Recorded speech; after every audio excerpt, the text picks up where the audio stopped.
I am California of the past. I am California of the past. I I am am California of the past.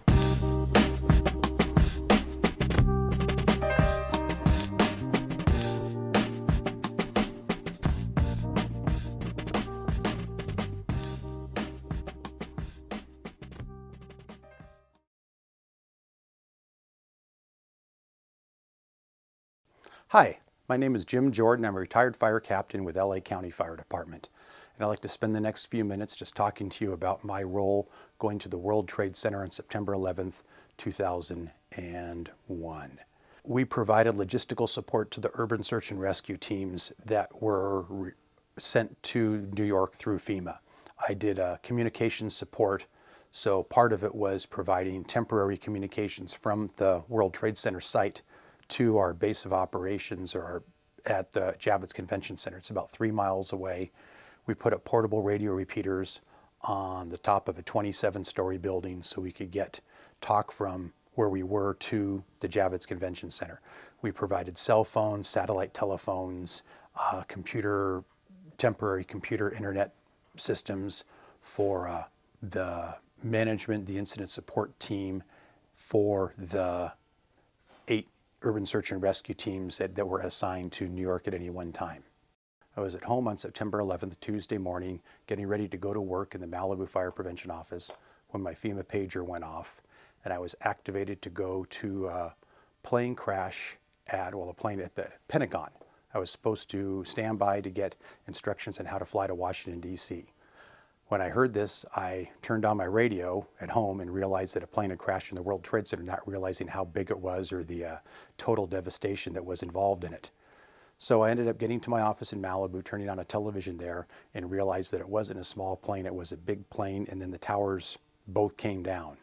And they grounded all aircraft, so we were sitting throughout, our team is 26 people scattered around the United States that FEMA typically would have us flying commercial aircraft to some place to help out. Well, they grounded all airplanes. So they said, stand by, we'll figure out how to get you there.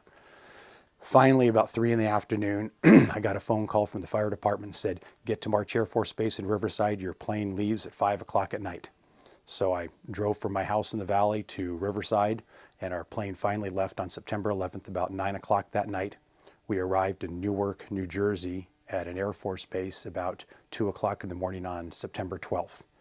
And from the roof of one of the buildings at the Air Force Base, we could see the flames of the World Trade Center across the river in New York City. About 6 in the morning, 7 in the morning, they got transportation for us and the New Jersey State Police to escort us over to Manhattan, where we set up a command post at the Javits Convention Center. That was about noon on September 12th, Wednesday, September 12th. At that point, we started search and rescue operations with the urban search and rescue teams, and I spent the next 20 days in New York assisting with the rescue efforts there. We worked 24-hour shifts at the World Trade Center, or 12 hours on and 12 hours off. I was working the night shift as a communication, so in the morning when I was relieved at 7 o'clock in the morning, I would typically have breakfast and then go down to the World Trade Center for a couple of hours just to help dig, because as a firefighter, you had to do something to try and see if you could save someone down there. And then after that, we finally got a hotel room about 4 days, Friday afternoon, they finally got a hotel room for us. It was the first time I'd had more than about 15 minutes sleep since Tuesday morning, September 11th in the morning when I woke up to go to work. And I go to the hotel room, take a shower, go to bed, wake up at about 4 o'clock in the afternoon, have lunch, and then walk to the Javits Convention Center where I do my shift from 7 at night to 7 in the morning. And sometimes at night we'd take a drive down to the World Trade Center just to see how things were going at night also. And I'll tell you, it was one of the saddest events I've ever participated in my 28 years in the fire department. You know, there were 343 New York firefighters who died that day. One of them was a friend of mine, and it was pretty weird to know that he died. Another friend of mine in New York Fire Department was on a list of missing people. I saw him at the Javits Convention Center probably Thursday morning, And I said to him, "You're alive." He said, "Of course I'm alive." I said, "Well, you know, you're on a list of missing and or dead firefighters, so you may want to check with your, administration people and tell them that you're not missing and or dead." It was just truly bizarre. One of the saddest things I've ever done. The convention center was about 3 miles from the World Trade Center, and we would drive in National Guard vehicles.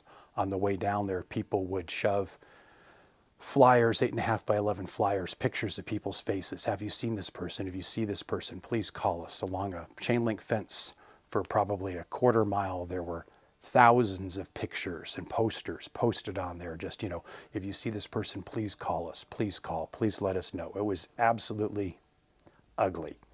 Going by some of the local New York fire stations, they had candles out in front of the fire stations, flowers. It was real hard to be there, let me tell you. It was, like I said, one of the hardest things that I've done.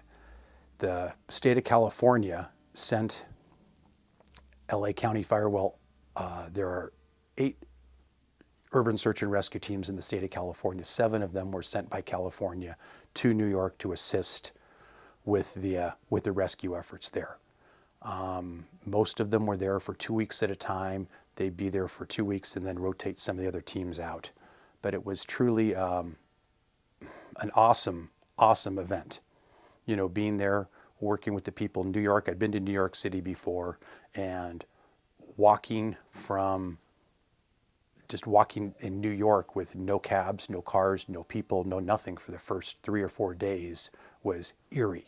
And I remember being outside and hearing a helicopter because they finally lifted the air restrictions, and there were a couple of helicopters flying. That it was just, New York was absolutely dead quiet during the daytime. Absolutely quiet, truly weird. Anyway, it was a remarkable experience.